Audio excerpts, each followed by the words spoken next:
जल्दी से गाड़ी धके अब हमर भैया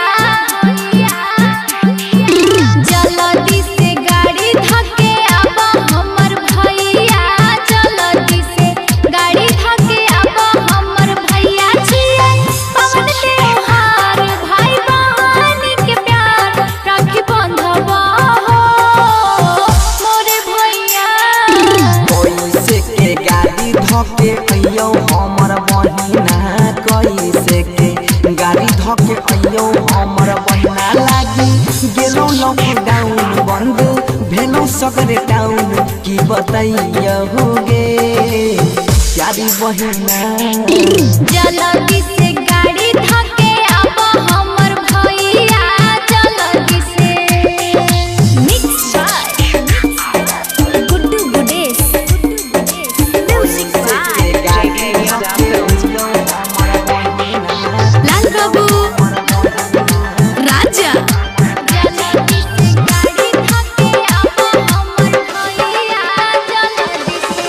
छोटा ही में भैया छोरी के गेला हो कमबल परदेस हो जब तक नई भोत मनवा में रहतई लागल हमरो कलेस हो बात के बुझे बहिन दुलारी उठाल कोरोना के महामारी छियो न भैया कठोर दे जल्दी से गाड़ी धके अब हमर भैया जल्दी से गाड़ी धके अब हमर भैया छिए पवन त्योहार भाई बहन के प्यार राखी बंधवा हो मोर भैया कैसे के गाड़ी धके अइयो हमर बहिना कैसे के गाड़ी धके अइयो हमर म्यूजिक बाय अइयो हमर बहिना लाल बाबू राजा